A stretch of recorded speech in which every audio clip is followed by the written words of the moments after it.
I'm a 33-year-old woman, and I've always lived what most would call a quiet life. I work full-time as a bookkeeper for a local business. I rent a small apartment above a bakery. I clip coupons, meal prep, and shop secondhand. My car is over a decade old, but it runs fine. I'm not flashy, but I've always been careful with money, with choices, with people. My sister Vanessa is the exact opposite. She's 36, married with 2 kids, and lives like a socialite, even though no one really knows how she affords it. Designer handbags, luxury cars, private schools, spa weekends, first-class flights. If it screams wealth, it's part of her daily life. At every family gathering, she makes sure everyone knows how much her dress costs or which celebrity endorsed her new perfume. One time at dinner, she passed around her purse just to show off the label. It wasn't subtle. It never is. She doesn't just flaunt money, she uses it like a weapon. I remember when I baked cupcakes for her son's 5th birthday. I stayed up late, decorated them with little dinosaurs, and brought them over carefully packed. She looked at them, wrinkled her nose, and asked, "Why didn't you just hire a professional?" Everyone laughed like it was just Vanessa being Vanessa, but she meant it. Another time, she told me she was sending a stylist my way as a gift, then laughed and said she was joking, unless you're actually desperate. My parents just smiled awkwardly. They never called her out. They didn't approve of her behavior, but they also didn't push back. That became the norm. Her husband Richard is no different. Loud, overconfident, always making big claims. He once cornered my boyfriend at a family BBQ to brag about a 6-figure business deal that turned out to be an Amazon FBA venture that didn't even last 6 months. He leases luxury cars, posts motivational quotes online, and makes it sound like he's always one step away from hitting it big. But the second anyone asks him to co-pay for anything, dinners, trips, even gifts for our parents, he has an excuse ready. Card issues, pending payments, long-term investments. Never once does he follow through. Over time, I started noticing patterns. Sudden renovations on their house, with no clear income source. Vacations that seemed longer and more expensive than what either of them could realistically afford. At one point, Vanessa mentioned buying into some overseas boutique hotel. A few months later, she said the deal fell through, but the way she dodged my questions stuck with me. Being a bookkeeper, I can't turn off that part of my brain. I'm trained to see inconsistencies, to track details. Vanessa's lifestyle had all the signs of someone living on credit and appearances. Big spending, vague income, zero transparency. Still, I kept quiet. For years, I let her make her little jabs. I nodded politely when she offered me hand-me-down bags like she was doing me a favor. I let it go when she asked if I'd ever thought about fixing my look. I knew what she thought of me: boring, basic, broke. It was easier to let her believe it than start something. Then our aunt passed away. She didn't have kids and had been close to both of us growing up.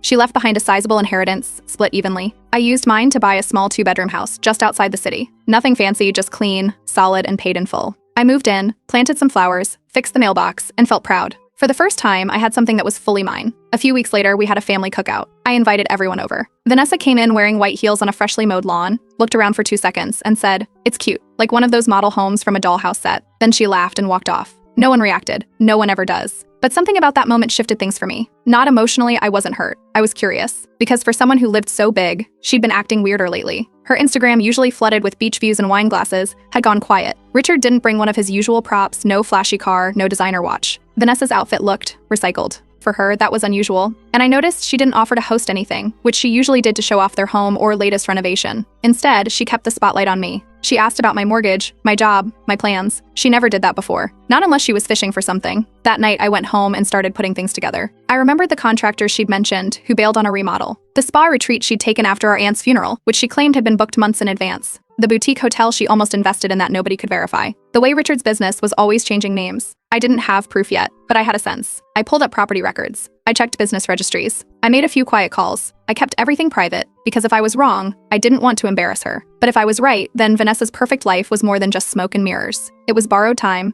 and the clock was ticking. So I watched. I waited. And I took notes, because I wasn't planning to ruin her. I was going to let her do it herself. Vanessa sent out formal invitations for a Christmas dinner, actual cardstock, gold foil trim, RSVP deadline. Black tie optional, it read, but we all knew she meant mandatory. She mentioned live music, a private chef, and valet parking, which was odd since their driveway barely fit 3 cars. I showed up in a clean, floor-length navy dress and a pair of neutral flats. Nothing dramatic, just something I'd worn once to a work gala. Her house was decorated top to bottom in metallics and artificial snow. 2 trees, one for photos, one for gifts. A man in a tux played the piano by the stairs. Everyone stood around with champagne flutes, and I felt like I'd walked into a catalog. The second I stepped in, Vanessa scanned me from head to toe, smiled tightly, and asked if I was trying out minimalism. Before I could reply, she turned and walked away, pointing out her ice sculpture to a different cousin. Richard made a beeline for the bar. I stayed near the food. Later that night, I went to use the restroom and passed Richard in a tense conversation with a man I recognized. He was a real estate agent with a shady rep, known for quick house flips, hidden liens, and silent deals that avoided permits. Richard didn't notice me. The man kept his voice low, and Richard looked annoyed, gesturing toward the dining room like he was trying to dismiss him. I ended up in the kitchen for a bit and chatted with the housekeeper. She was setting out dessert trays and casually mentioned how things had been off lately: fewer hours, missed payments, longer task lists. When I asked if she was okay, she shrugged and said she hadn't been paid in a couple weeks, but Vanessa promised to make make it up before New Year's. I didn't push,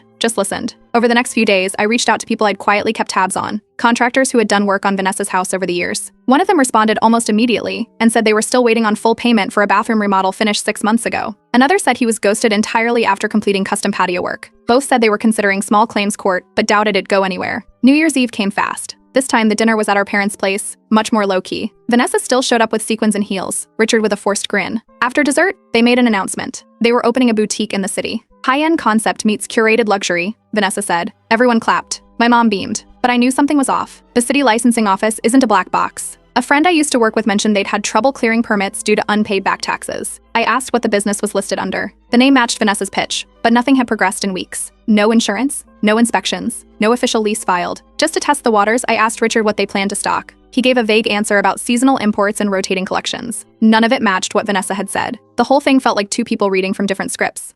Richard pulled me aside later and made a comment about me finally surrounding myself with people who understood money. I let it go, smiled, and told him if they ever needed help making the numbers look clean for potential investors, I'd be happy to glance over things. He perked up instantly, told me that Vanessa would love the help, and asked if I had time in the coming week. 2 days later, I was sitting at their kitchen counter, looking at a mess of spreadsheets. Nothing added up. Vendor invoices marked as paid weren't matched with actual transactions. Deposits bounced. Payroll inconsistencies were everywhere. Amounts didn't line up. Pay periods skipped. The worst part was a set of wire transfers to offshore accounts in Richard's name. They were labeled as consulting fees, but the destinations didn't match any legitimate vendor entries. I didn't confront her. I didn't ask questions. I just asked to borrow the files so I could run projections at home. She handed them over like it was nothing. Back at my place, I printed everything. Color-coded, sorted by month, cross-checked every payment. I filed them in a locked cabinet and backed up digital copies on a secure drive. I didn't know what I was going to do with it all yet, but I knew I needed it. A few days passed. Vanessa emailed me asking if the numbers looked okay. I told her I needed more time. She didn't press. Probably thought I was just being thorough. She didn't suspect anything. This wasn't about proving her wrong anymore. It wasn't about getting even for the insults or the years of being treated like the poor cousin. It was about the kids, the debt, the silence, the workers not being paid. It was about the kind of mess that doesn't go away with new shoes or a curated Instagram feed. I stayed quiet, but I didn't stop watching. A few days after I looked through their boutique's finances, I told Vanessa I could help build out a quarterly projection for potential investors. Nothing deep, just a clean summary with growth estimates, overheads, and margins. She got excited fast. Said it was sweet I was finally getting into business. I kept my face neutral and asked for the most recent numbers. She sent over a Dropbox folder with half-labeled sheets and unfinished tabs. The projections I built were simple but clean. I didn't touch or alter their inputs, I just arranged things in a way that would make any investor ask questions. At a brunch meeting with 2 of their potential backers, I walked through the summary with Vanessa sitting beside me, nodding along like she had everything under control. Halfway through, one of the investors asked about profit trends. I pointed out a spike in revenue that didn't match any known product launches or seasonal patterns. I didn't accuse, just asked if the books had been finalized yet. Vanessa smiled and talked about back-end adjustments. I caught one of the men glancing sideways at the other, quietly making notes on his phone. After the meeting, they thanked us and said they'd review everything again before committing. Vanessa waved it off like it was normal due diligence. Richard didn't speak until we got to the parking lot. He didn't make a scene, but his posture changed. Cold stare, clenched jaw. He climbed into the car without waiting for either of us. The next morning, I got a text from a contact who used to work in underwriting. Said Vanessa and Richard's business credit line had been suspended. Not canceled, just frozen until documentation could be resubmitted. I didn't ask for more. That was enough. 2 days later, their housekeeper quit. No warning, no fuss. Just walked out and didn't come back. When I stopped by to return some signed paperwork Vanessa had left at my place, I noticed the driveway was empty. Their white SUV, the one Richard used to brag about leasing from a premium dealer, was gone. In its place was a plain gray sedan with temporary tags. Vanessa casually asked if I knew any private lenders or personal loan brokers. She phrased it like she was looking for flexibility, not money. I nodded, offered a few generic names, but didn't follow up. At home, I filed a formal tip with the local tax authority. It wasn't detailed, just a list of suspicious irregularities tied to their boutique's name, vendors, and payment trails. Anonymous. Clean. I knew the moment an audit started, even a soft one, they wouldn't be able to hide the mess. Even if they fixed the books after the fact, the timestamps alone would expose the inconsistencies. Richard had been shifting money between accounts labeled under different shell names. That doesn't go unnoticed for long. A week passed. Vanessa went quiet about the boutique. The flyers she had printed disappeared. Social posts promoting the launch were deleted. The event planner she had hired was suddenly unavailable. I asked my mom if she'd heard anything, and she said Vanessa had rescheduled the opening. There were no calls. No explanation, just silence. Vanessa stopped hosting family lunches. The excuse was usually one of the kids being sick or something with Richard's schedule. When I asked about the launch party again in passing, she said it was being rebranded for spring. That didn't make sense. Fashion launches don't pause mid-season and hope for the best. At the same time, another quiet shift happened. A bank declined Vanessa's application for a personal loan. One of my former co-workers, now in consumer lending, told me the application was flagged as high risk. No real collateral. Too much debt exposure, or thin cash flow. The system had marked it for manual review before rejecting it outright. I heard from my cousin that Vanessa had reached out to one of her friends who dabbled in crypto investments. She was asking if there were any short-term flips worth getting into. I didn't get involved. I just listened, waited. Every piece was moving. Slowly, but they were moving. The cars, the contractors, the loans, the credit lines. Even her circle was getting quieter, fewer tagged photos, fewer dinner invites, fewer reposts. At the end of that week, the boutique launch party, originally scheduled with a string quartet and catering, was canceled without a word. No new date. No explanation. I was the only one who noticed how fast it all vanished. About a week after the boutique launch disappeared, Vanessa sent a group text inviting everyone to a garden gathering at her place. No theme, no real reason, just a casual catch-up. She sent it out less than 24 hours before the event, which was strange for someone who usually booked catering months in advance. When I showed up, it was nothing like her usual setups. No valet, no decorators. The food table had store-bought shrimp trays, mini quiches in plastic containers, and cupcakes still in clamshell packaging. Her backyard, once carefully landscaped, had patchy grass and empty planters. The fountain that used to bubble in the corner had been drained and left dry, with leaves stuck inside it. Vanessa wore a familiar-looking pair of earrings, same design as the gold ones she once bragged about buying in Paris. Only these weren't gold. I could tell by the finish they were knockoffs. A few of her regular friends were there, the ones who usually dressed in designer labels and posted selfies with tags. One of them, after a few drinks, pulled me aside and mentioned that Vanessa had asked to borrow money last month and still hadn't returned a loan from earlier this year. It wasn't dramatic, more like a quiet flag being raised. Later that evening, I reached out to my cousin who works in asset recovery. I asked if he'd heard of any new red flags on local property or jewelry filings. He called back the next morning and told me Vanessa had tried to pawn a pair of insured earrings 2 weeks prior, and only they triggered a hold because the insurance company had flagged them as high-value assets under review for fraud risk. Around the same time, Richard's old business website stopped working. The homepage redirected to a generic error page. I checked his LinkedIn and it was gone too, fully deleted. The email signature he'd been using in boutique communications now bounced back. A week later, I ran into one of the other moms at the local library. Her daughter used to go to the same private school as Vanessa's kids. She mentioned that both children had suddenly transferred mid-semester, no warning, no farewell party, nothing. The rumor was unpaid tuition, but nobody confirmed it. A few days after that, Vanessa dropped a folder at my place with some old receipts and budget notes, said I could toss or shred them. When I brought it back to her house, I noticed the mailbox was jammed full of circulars. Tucked beneath them was a foreclosure notice, half crumpled but still legible. I checked the lender name. It wasn't a regular bank. It was a private firm known for fast foreclosures and cash seizures. That night, Vanessa called and asked if I'd be willing to be a silent partner in a new project she was putting together. I asked what the project was. She said it was still coming together. No timeline, no product, no plan. I declined, politely. The next morning, I met up with a legal contact to confirm something that had been bothering me. If Richard's businesses were tied to offshore accounts and Vanessa's name appeared on shared documents, even ones she didn't read, she could be held responsible. Joint liability doesn't care about who knew what. I offered her a way out. I suggested she start separating her finances, to get independent legal advice. Think of the kids. She brushed it off, said things were under control, said she just needed time to reset. But it was clear that the game she'd been playing wasn't about survival, it was about saving face. Even now, with everything slipping, she still believed she could keep the illusion going, even if it cost her everything behind it. A few days after the foreclosure notice, I got a call from someone I didn't know. He introduced himself as a former employee of Richard's and said he'd found my number on an old invoice while trying to track down payment records. He just wanted to confirm if I had ever received the payment Richard had promised him. I hadn't.